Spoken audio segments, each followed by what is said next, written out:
Nerdcast assemble! Stay dandy, baby. This episode of the Misfit of Demon King Academy convinced me that even if you cut off Anno'S Voldigo's limbs, they will hunt you down like a deadly beast. Hello, my friends, and welcome to another review of the Misfit of Demon King Academy. And if you wanted to see that big second round battle between Anno'S and Lei, well, you're definitely going to get it in this episode. But there's also another big plot twist where we get to learn who the true conspirator is behind this entire sword tournament. And while it was kind of obvious in the last episode, it is officially revealed to be none other than Melhace in this episode. Basically just establishing that all of the people that worked under Anno'S in the past have had their minds manipulated in some sort of crazy sense.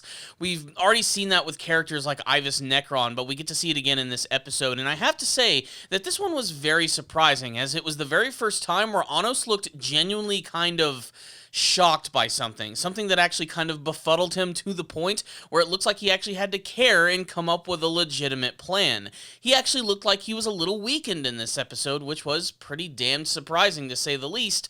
Otherwise, this was a pretty satisfying episode, which I think gave the viewers exactly what they were wanting to see: Anno'S and Lei fighting each other in a sword tournament. And what I really love about this is that essentially Lei has decided that it doesn't matter. He's not going to work for the Royalists. He's just going to go all out and have an epic battle with Anno'S, which I thought was really cool. He demonstrates this by cutting himself, and then basically Anno'S gives him this amazing cool pep talk, basically saying, forget about everything. Forget about the Royalists, your mother, it's you and me, one-on-one sword fight, and boom, they just bring it. Featuring some of the best and cleanest animation that I've actually seen from the series thus far.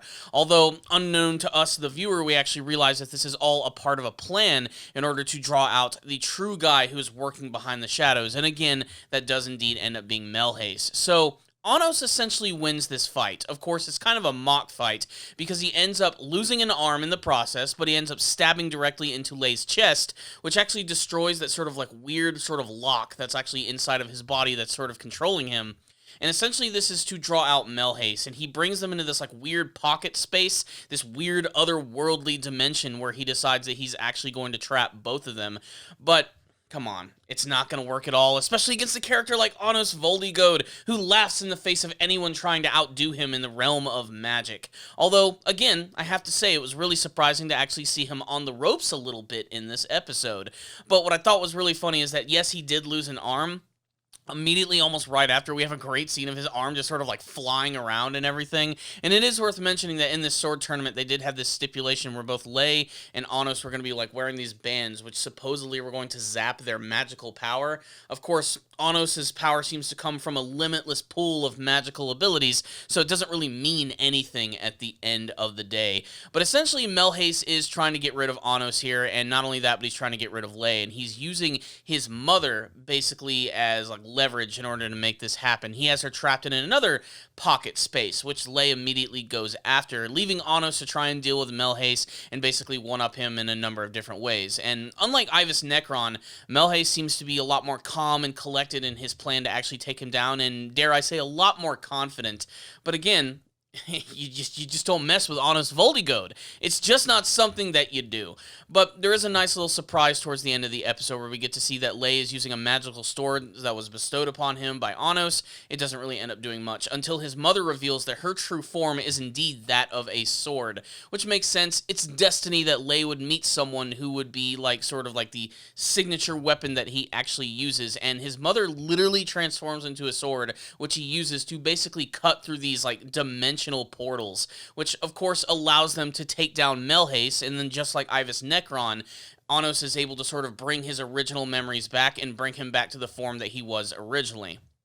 Now, at the end of the episode, we look like we get our very first glimpses of Avos Dilhevia, which is a character that hasn't made an official appearance until this episode, and this could be that character. It's hard to say.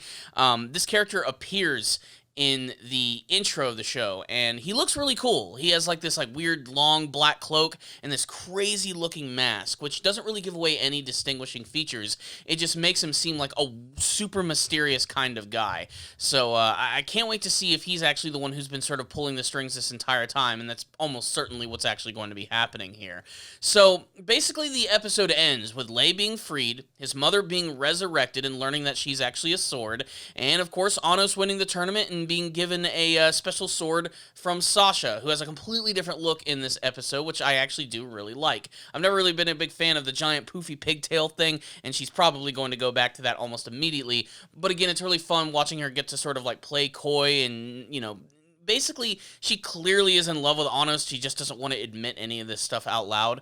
But it's a really great ending to the episode, with the characters finally being free, learning a little bit more about these conspirators, and of course, Anno'S being able to honor his father again with that sword, which I thought was a really, really nice moment. So, what's the rundown on this episode of the Misfit of Demon King Academy? There's a lot of things to really like about this one. If it's not the sword fighting choreography at the beginning of the episode, there's one scene in particular which I thought was just brutal and awesome in the best way possible. And it's whenever Anno'S uses the ability to stop time, which I believe he calls Revive. There's a great scene where he's trapped by Melhace, and Melhace brings in those two swordsmen we saw a couple episodes ago. And basically the implication is they're about to have like a knockdown, throwdown fight with Anno'S, but he just ends up basically decapitating them, and right before their heads can completely fall off, he stops time. So it's this great image of these two guys whose heads are about to fall off, blood exploding into the air, and it's a crazy image, to say the least. It's little moments like that, and the flying hand flying around all over the place going after Melhace that make this a crazy and ridiculous episode. But you know, it's kind of predictable in some senses, because they're definitely following like a pattern here with all of the people who originally worked under Anno'S who've had their minds messed with. They do confirm in this episode that they all seem to be infected by some sort of weird magical type creature. Like there is that really great scene where Anno'S summons his sword yet again, and he ends up like stabbing it directly in the forehead of Melhace. And he does this because he's trying to stop this like weird freaky creature that's inside of him. That's basically the thing that I think is actually controlling him. And I'm guessing this is what's doing it to all of them, but we actually get to see it in this episode, and Anno'S is getting more of an understanding of truly what's going on here and why it's like causing all of this trouble. So that was also pretty cool imagery.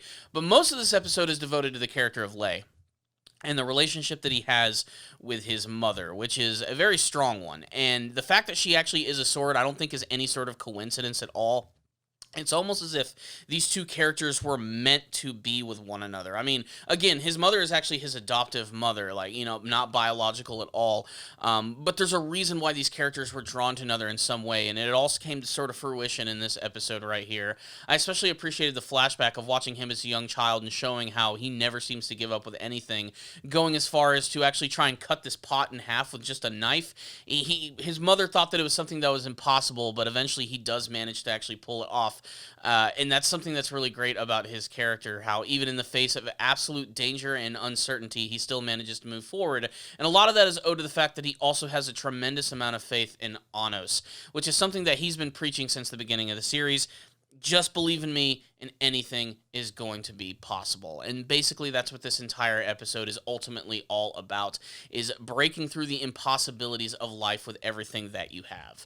That, and it also looked really cool. Like I said, I think production value-wise, this is one of the better looking episodes of the series, especially that big fight scene at the very beginning with him, Anno'S, and Lei fighting each other. I thought the sword fighting choreography there was really solid. But overall, another good addition to the series, which is continuing to build on the lore and build up this other big backstory that's going on in the shadows about this Avos character, whom they still want to keep very mysterious, but I can't wait to see it, and we may have gotten a glimpse of him in this episode, which is pretty damn cool.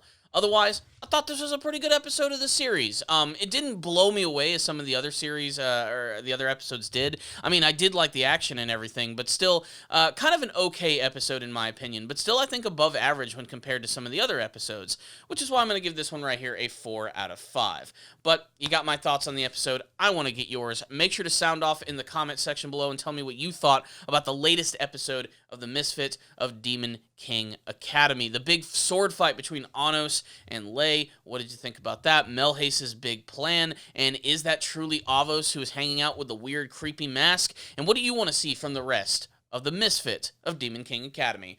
Thank you guys so much for watching this review. Please subscribe to the channel for more videos just like this one. If you did like this video, create a magic circle and fire it right at that like button. It helps out these videos a lot. I also want to thank all of my patrons who have been checking out my Patreon page. You guys are awesome. Not only do you watch my videos, but you actually donate to the channel, which I cannot thank you for enough. Remember, first-time donators, I'll review an anime series of your choice, and I would also love to add your name to this list of super awesome people who make this channel better every single day. So thank you guys so much for watching this review. I'll see you all next time. And as always, stay down there, baby.